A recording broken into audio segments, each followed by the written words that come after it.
Aşiretler Federasyonu olarak bu iradeyi güçlü bir şekilde destekliyoruz.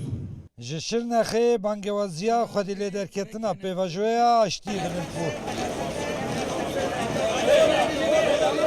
Serokê Rûspiyên 23 aşîr û nûnerên komelê û saziyên sivîl yên Şirnexê ji bo paşerojeke aram li hev civiyan û bi daxuyaniyek hevpar piştgiriya xwe ya tam ji proseya aştiyê re ragihandin. Ji bo milletê me, ji bo gelê Kurd û Türk, ji bo biratiya milletî me holê baş dît, me wê gorê ji ber wê ev toplantî kir. Hevdîtina aşîran dibin banê şûbeya Federasyona Aşîrên Qedîm a Şirnexê da li Cizîra Botan hat li darxistin. Em selahatet xwazî dî xwe nerijêtin.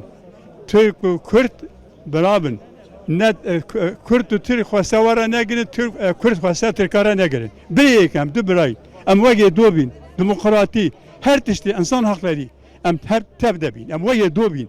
Çıkka zamanı heyi barışede ki iyilik he, zengin bir he, hamid işte berati he, işte nebaş ninen. Veka zarok ek dayika xwahun da bike û nuka bibîne bi coşeke wilo bi keyfxweşîke wilo em li pey vê sûreca henêne em dixwazin ku bi keyfxweşî dawî bibe û ev tişta henê em dixwazin ku ser vê axê bidome û careke dîtirê kuştin û pevçûn şer û rondek ser vê axê newnebarîn. Giregir û Rûspiyên Herêmê ji bo aramiya berdewam amaje bi parastina vê pêvajoyê kirin û gotin xwedî lêderketina pêvajoya çareseriyê di berpirsyariya herkesî de ye.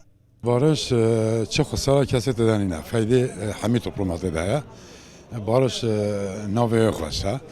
Tabii peşya ne barış yani ne ve süreci me herkese tabdil zahmet dîtin, me bedel dan, me nexweşî dîtin, em herkes koçber bin, em herkes çûyî wîlayeta metropolên mezin, xelk perîşan bin.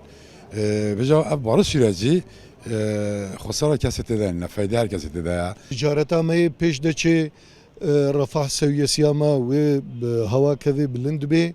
Em gelekî di vê meselê de em dilxwazin û em li pişt vê meselê bi her türlü imkanê xwe em sekinîne. Biratiya millet hebitin, wê wek hevî hebitin, wê özgürlük hebitin. Federasyona Aşîrên Qedîm a Şirnexê bi biryardarî ragihandin ku ji bo silametiya vê proseyê ew ê li qadê bin û xebatên xwe bê rawestan bidomînin.